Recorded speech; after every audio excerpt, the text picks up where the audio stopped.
Did you know big changes are going to happen to your credit score in 2020? Good chance your score is probably going to drop. Not like it's hot. Hey, I'm Alex. And I'm Philip. And we teach you what you need to know about your personal finances using words that you can understand without boring you to death. Because adulting shouldn't suck. If you're new to our channel, hit that subscribe button and I'll slap Alex in the face. In this video, we're going to cover the current scoring method for how to actually build up your credit score. And then we're going to talk about how that's changing in 2020. And we're going to help you prepare for that so that you can benefit from it rather than being hurt by the new scoring method. My credit score used to suck. Not mine. Mine's always been pretty good. Whatever, man. Mine was bad. In my early 20s, I was dumb. I didn't know anything about credit, and I ruined it. And when you make bad choices, it stays on your credit report for 7 to 10 years. And it took me a long time to actually go and fix all that and do the right things and build my credit back up. It took him like 7 to 10 years. Yeah, 7 to 10 years, right? And eventually I got up to an 800. So if you can relate to that, comment below and just say yes. Credit sucks. I messed up.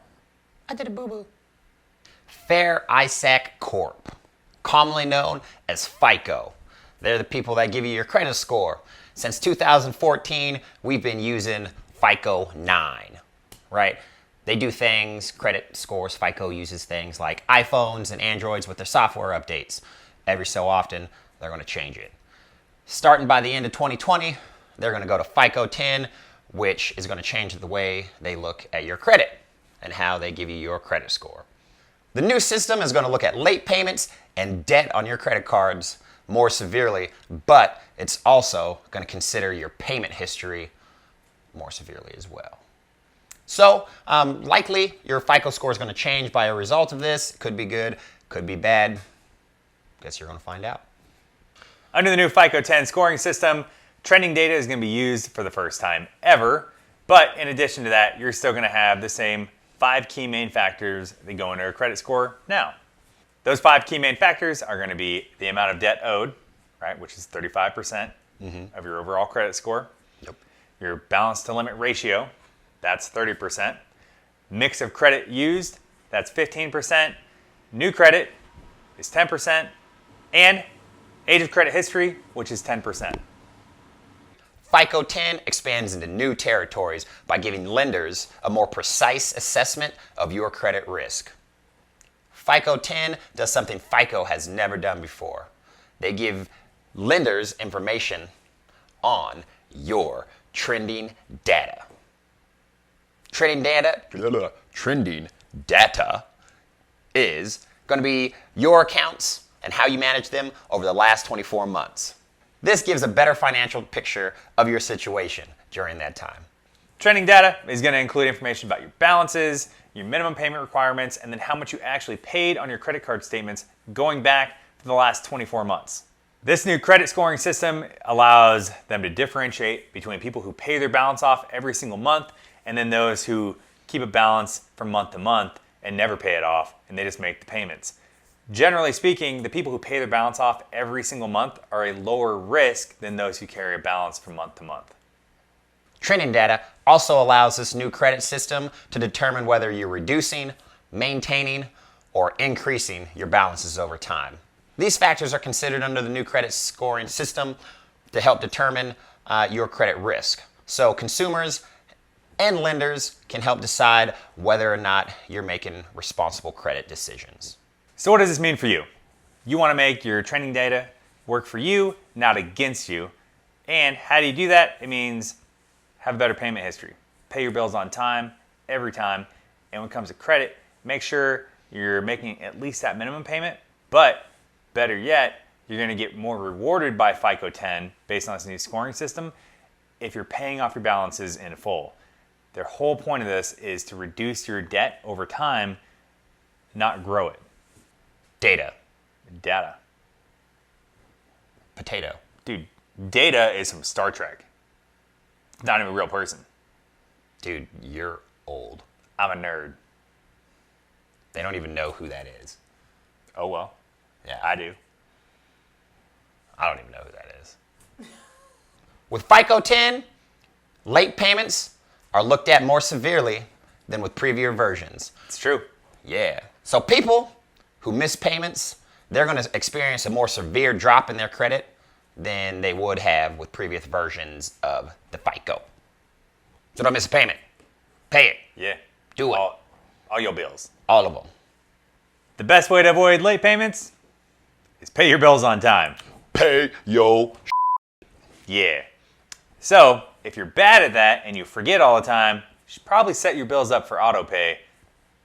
Then you won't forget. It does it for you.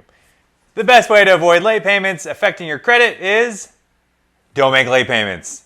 Pay your shit. Crazy, right? And if you forget, just set it up for auto pay. Take the human error out of it.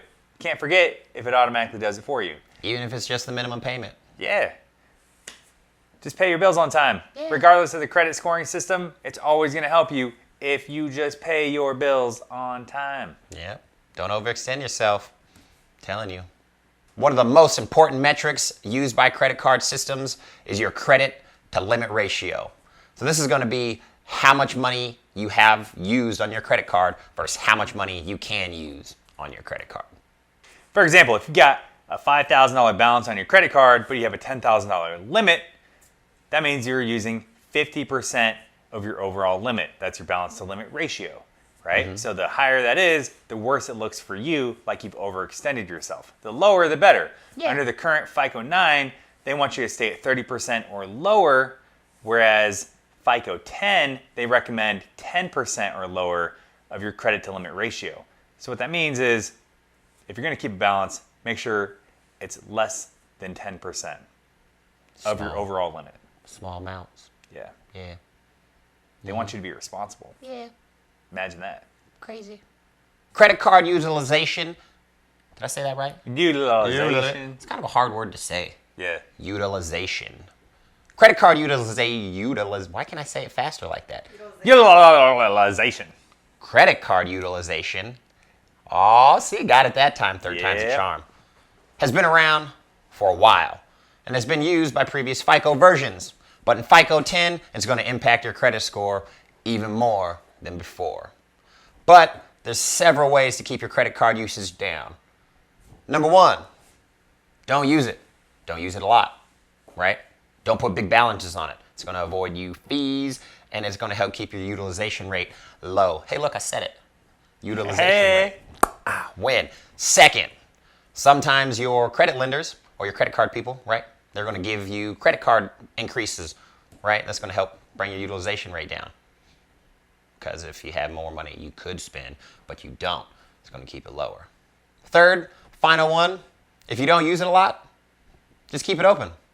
That way, that's going to help your credit overall because you don't have a lot of balances on it. You don't have any balance on it, hopefully.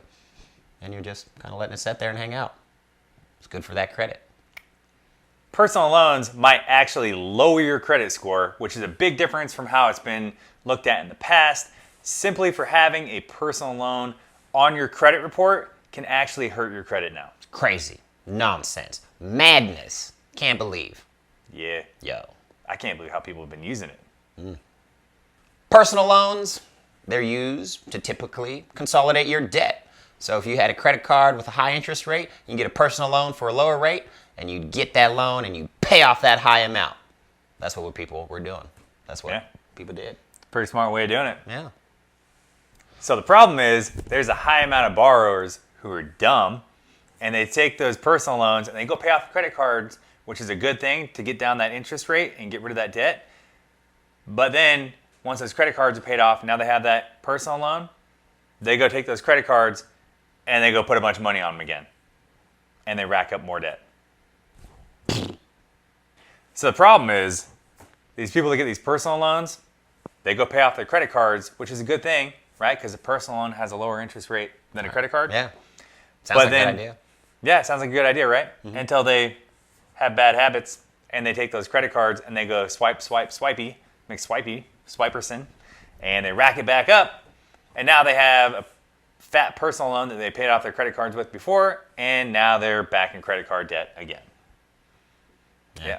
Seems like a lot of people are doing it, which is why they changed the scoring model for this. Yeah. Not gonna lie, I've done it once. Not a credit card, though. Paid off a car. Huh? Yeah. What happened? Got a personal loan. Paid off a car. Got another car? No. Oh. Well, but that way I didn't have to pay full coverage insurance on that car. Oh, that's how you got around it. Mm-hmm. Was that for the car that your ex-girlfriend kept driving? Mm-hmm. That you kept paying on? Mm-hmm. Oh, okay. Just checking. Dumb.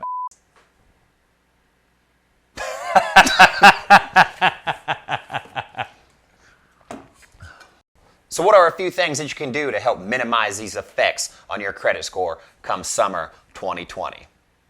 Well, with the addition of trending data, now is the time to start those good trends, right?